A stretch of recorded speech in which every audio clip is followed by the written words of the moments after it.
Welcome to Comics Bazaar, the channel of comics commentary and arcana. This video features Factor X number 2, cover dated April 1995. The cover here by Steve Epting. And what I like about Epting's work on this cover is that he's penciling and inking himself, but the inking is with a brush. So that takes some skill, and it's a very effective job he's done. And this is a really eye-catching, striking cover with the two brothers, Abel and Cain, more or less, the way that they're characterized in this series. And surprisingly, also, Lorna Dane there in the middle of the two brothers. And I feel that this one is colored by Glynis Oliver, who also happens to be the interior colorist as well. So let's open this one up to the first page, which also features Lorna. So she is a prisoner in the pens in Apocalypse's Citadel in Manhattan, and the pen's inmates are humans and mutants who are used for were used for Mr. Sinister's genetic manipulations and experimentation by Dr. Henry McCoy as well, the Dark Beast. And here we have a little bit of insight into how the pens work, that there is this trust of disembodied in vitro brains. There are 6 powerful telepaths, and they keep the inmates of the pens quiet. And there are only a few who are immune to those telepathic manipulations of the in vitro brains, and these include these mutants here, and also Lorna Dane, who's out cold on the floor. It seems catatonic, but she comes to. And it looks like Magneto in silhouette, who is offering salvation to Tommy Chang and Samantha Dupree and asks them to follow him. And Lorna wakes up and says, "You finally come." Let's turn the page and see what we have as a splash. And it looks like it's Magneto who's there. But how could Magneto have made his way into the pens unseen and unknown? So we'll discover who exactly it is a little later in the issue. And obviously there is some use, a digital coloring effect here to kind of mute and blur the representation of Magneto, because what Lorna is seeing is her fantasy. In any case, the title of this story is Abandoned Children. John Francis Moore is the writer, Steve Epting, penciler, Al Milgrom inker, Richard Starkings and Comicraft, that's digital lettering, and Glynis Oliver colorist. And this is Glynis Oliver using the tools available to her now with digital coloring. And I was thinking about this, like Glynis Oliver is an extremely accomplished and able colorist in the old flat color style of 70s and 80s comics. And my feeling is that she's not 100% comfortable yet with the new digital coloring. And so I feel that the muting on Magneto here is just a touch overdone. I think it could be more subtle. And I think in some cases, like I feel it's done a little bit better on in this panel. I think it's appropriate here. But with this being such a splash page, I think he's too muted, and the effect then diminishes the impact of Epting's drawing. So like I said, I think she's getting a feel for the new technology at this point, but her command of color theory is as strong as it ever was in the 80s or in the late 70s. So apparent Magneto here tells Lorna, "Quiet, I would take you all if I could, but the risk of discovery is too great." And Lorna says to him in protest, "No, you have to, you promised." But the mysterious figure says, "I don't know you, I'm sorry," and then disappears from the pen with the other 2 mutants. So she's left in despair. "How can you say that?" she says. "Don't you recognize me? I'm your daughter." So a mystery. And that is the nature of Francis Moore's Factor X. It is full of mysteries, intrigue, plotting, and backstabbing. And speaking of intrigue and plotting and backstabbing, here we have Cyclops and Havok, who are operatives of Apocalypse.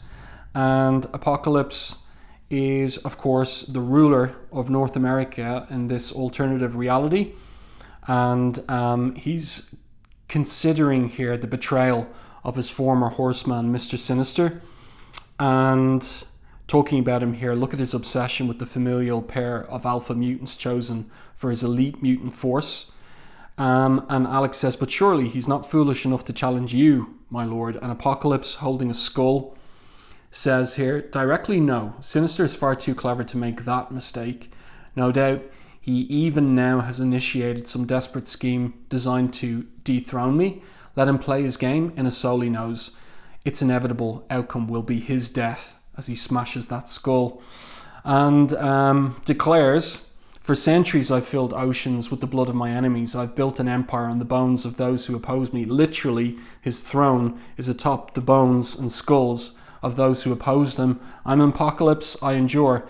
But Cyclops has something to say that is a little bit of an implicit challenge to Apocalypse. He says, forgive me, my lord, but I do not think Sinister should be underestimated. He was one of the architects of the Ascension. That's Apocalypse's own ascension and the ascension of mutants in North America. He was one of the architects of the Ascension. His knowledge can still hurt us.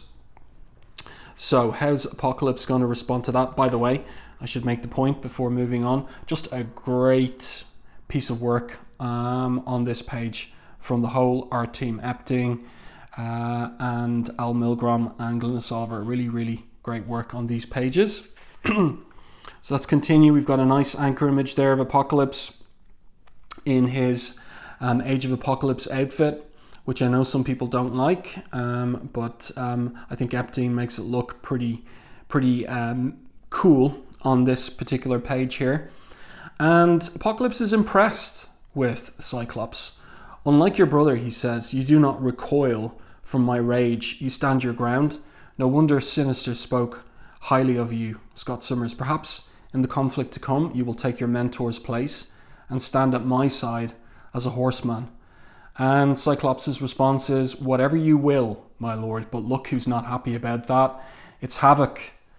And he says to Apocalypse, you can count on my continued allegiance, but he's interrupted with a wave of Apocalypse's hand. He dismisses them. Enough. This audience is ended. So the two brothers leave. And this is really cool here. The motorcycles that they ride away on. Nice work again. We saw those motorcycles in the first issue of Factor X, and here they are again.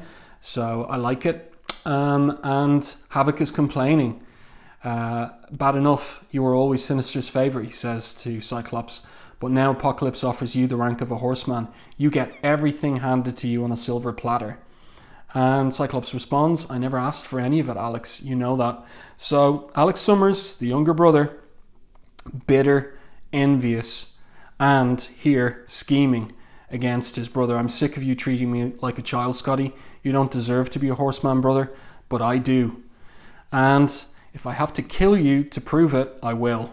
As he lashes out with his plasma bolt in frustration. And so that's what I was saying earlier. We have a characterization of the two brothers as a type of Abel and Cain, with obviously Alex here being in the model of Cain, plotting to kill his brother out of envy for the brother his favour has with Apocalypse. And also something else to note, and I was thinking about this, is think about how in the regular reality, Alex Summers at the end of the period in Australia, the Outback period of the X-Men, under Chris Claremont, when he went through the Siege Perilous, where did he emerge? He emerged in Genosha, an apartheid state, and he emerged as a magistrate of Genosha, where he was responsible for the security of that particular apartheid regime. And also don't forget, even before that, during Inferno, how he slept with his own brother's wife, Madeline Pryor. And so I kind of think that maybe the writers here of Age of Apocalypse are picking up on that dark potential that there is in Alex Summers in the regular reality, where Cyclops just proves to be an honourable character no matter which reality he is found in. So Alex, on Scott's instructions, goes to the pens to discover what made possible the escape of the latest couple of mutants to get out of the pens. And so they rewatch here with the Guthrie siblings, rewatch the CCTV footage, and they see this obscured figure. And so the inference is that the figure is using a field scrambler to mask his or her image. And they see in the footage Lorna Dane, that she was awake, and Havok here. And just look at the way that he's rendered in the spotting of blacks on his face. He looks truly menacing and evil here with his arched eyebrows as well. And he decides, let's go down to Pen 7G and have a little chat with our wild-haired friend. And of course, the irony is that Alex and Lorna are lovers in the main reality, but very different relationship in this one. So Lorna is rudely awoken, and she is in a mentally unstable, traumatized state. Havok grabs her by the head and says, "You're not listening to what I'm saying. Who helped Chaz and Dupree escape? Told you, my father, Magneto," she says. And then now the sound effect is smack, but it looks like he punches her. Don't lie to me. So, not at all a chivalric man in this Age of Apocalypse reality, but Lorna lashes out with her powers. And what's very interesting is she keeps addressing Havok as Alex. And that's a little mystery in and of itself. So she's knocked out by one of the Guthrie siblings. I think it's Sam actually who knocks her out. And Havok, as he pulls himself together, asks, "What in the blazes happened? You didn't tell me she was still charged." And Sam says, "No way. We've done a DNA scan. His sister says, "Maybe she's Magnus's little girl." "No way. We've done a DNA scan. No match. She's just fixated on Magneto." And Havok concludes, still the brain trust should have prevented her from using any mutant power. And the Sam's sister says, "Some of the mental defectives have shown a particular immunity to the trust's telepathic sedation. Mama always used to say that God looks after idiots." And again, look at this menacing look on Alex's face. She better hope so, because after this stunt, I'm giving her to the beast. So, of course, in this Age of Apocalypse reality, Henry McCoy is analogous to the likes of Dr. Joseph Mengele at Auschwitz and the medical, scientific, cruel experimentation on the inmates of that prison camp, that death camp. And Dark Beast in this Age of Apocalypse reality is doing, in effect, the same kind of stuff. So one of his experiments has gone wrong and angered him, and Havok tells him he's got a job for him to scrape the brain of Lorna Dane. And so she's hooked up to this machine, the same one that we saw Karma hooked up to at the end of Amazing X-Men #2. And Dark Beast says, "I'm well acquainted with the polarized charms of the lovely Lorna Dane. This emerald tressed beauty was brought before me after she was captured a year ago." So Lorna's been captured only a year, and she's wearing an outfit that aligns her with Magneto's X-Men. And Dark Beast says, "I was instructed to ascertain whether this delightful Deb might in fact be the progeny of the rebel mutant leaders." So we have that point again. And she's not, says Havok. But Beast says that the truth of it is slightly more complicated. Her parents were not mutants at all, but victims of the first Midwestern cullings. She might have died with them had her magnetic abilities not manifested then. However, her parental loss and mutant transformation traumatized her fragile adolescent mind, and she buried the painful reality with a more fanciful one in which her father is Magneto. And this is really interesting because it explains something about Rogue in this Age of Apocalypse reality, who has magnetic powers. Eventually, her dementia led to an uneasy alliance with a young wayward mutant, an alliance that ended in fateful conflict, with the power siphoning Rogue stealing half of Lorna's magnetic intensity. So that's instead of Carol Danvers and the permanent absorption of Carol Danvers' power. In the regular reality, Rogue has permanently absorbed half of Lorna Dane's mutant power over the forces of magnetism. And that, of course, is part of what allows that carnal relationship between Rogue and Magneto, and the fact that they have a child, and that Rogue herself gave birth to that child, Charles. So, and again, Lorna, despite her mental trauma and state, keeps addressing Havok by his first name. Alex, why are you doing this to me? And Dark Beast is looking. Look, he's watching everything. And Alex half turns around, but doesn't respond.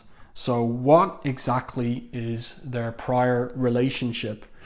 And then we pick up with Cyclops, and he is there to meet the Bedlam twins on Liberty Island, where they're cleaning up the mess of Mr. Sinister's detonation of Apocalypse's statue of himself, which replaced the Statue of Liberty. And we saw that at the end of the first issue of Factor X. And as he's talking to the brothers, who arrives except for Warren Worthington, Angel. And that's a great anchor image of Angel dropping down to the surface of the island. And so there's a bit of business here between Cyclops and Warren regarding whether Warren knew about Sinister's plot before his betrayal of Apocalypse. And Warren says, in this case, my contacts weren't that good. So Cyclops asks him, why are you concerned about what's going on now? You've always kept a careful distance from the politics of the mutant nation. With good reason, Angel responds, but now I hear rumours of full-scale war with Europe. That would be bad for business, Scott, for you and me both. So Angel reaching out to Cyclops, alliances forming unbeknownst to Apocalypse, and all because of this impending race war between mutants in North America and the human High Council in Eurasia. So the tension is ratcheting up, and then we switch to Havok, and he is at Heaven, Warren's club, and he is conducting an illicit affair with Scarlet, the cabaret singer at Warren's club. And what we learn here, and of course this is against Apocalypse's laws. This is in effect miscegenation between mutant and human, and it goes against Apocalypse's commands. So Havok is entirely a rule breaker, a transgressor in this reality. And he reveals to Scarlet his plans to get Scott, his brother, out of the way, and his hope that Apocalypse will reward his strength and cunning.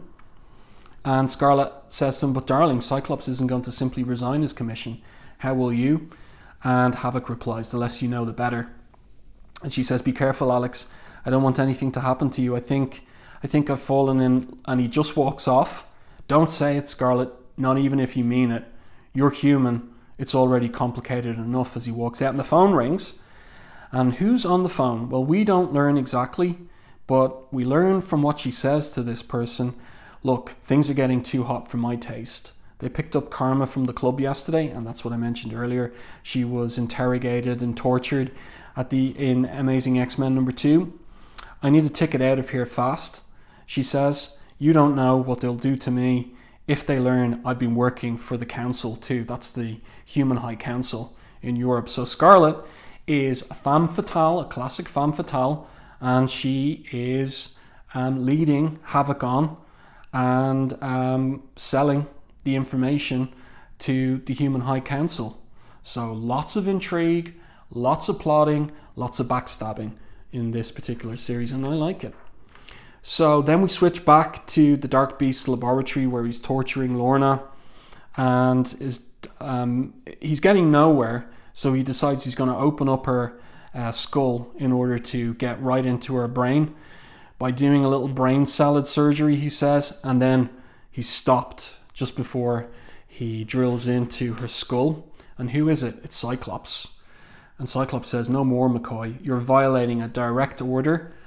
No genetic testing during the Kelly Pact negotiations. So this is in relation to negotiations that are going on between Apocalypse and the humans in North America, and there is in effect supposed to be a ceasefire and no genetic testing. So Dark Beast protests at this. I refuse to halt my work because of some shallow pretense of reconciliation with the human council. My work is exponentially more important than this diplomatic charade. With Sinister absent, the next generation of mutants is mine to engineer, and you can see he's lost his cool in that, and that really is the dark part of another dark part of this more bestial, less humane Dark Beast. And Cyclops says, "You're right about one thing, McCoy. Sinister's gone," and then he exerts his authority, and I'm in charge. So he blasts with his optic beam Dark Beast's machines and says, "I'm the ranking prelate now. Challenge me again and I'll shut you down permanently." So Dark Beast bows to Cyclops' authority.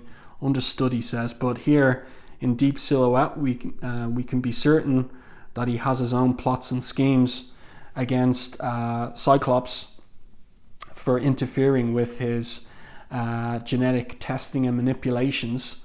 So Cyclops instructs him to take the woman back to the pen and to do her no harm.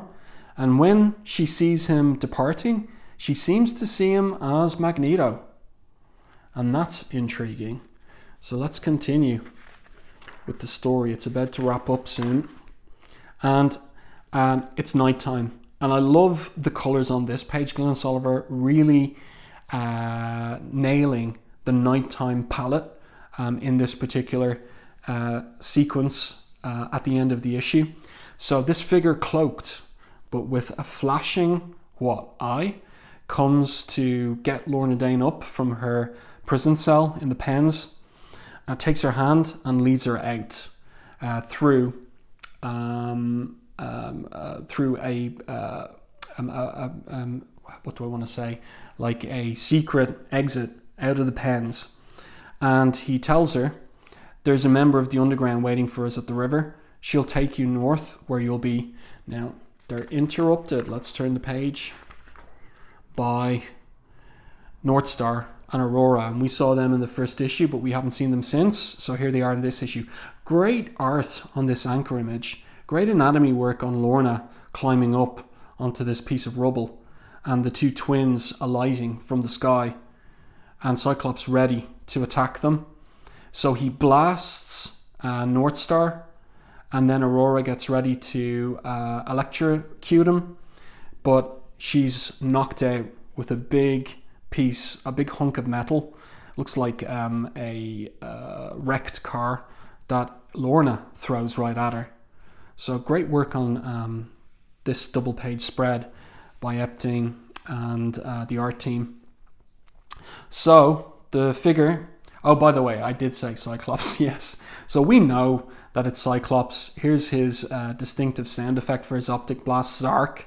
But the art is holding it in reserve because it's a mystery to this figure who rolls up on his motorcycle. It's none other than Havok. And will he discover the identity of the person who has helped Lorna escape the pens? Well, last page. Later, a clandestine rendezvous concludes on a ramshackle dock on the banks of the Hudson. And it turns out this is Val Cooper, who is heading up this operation.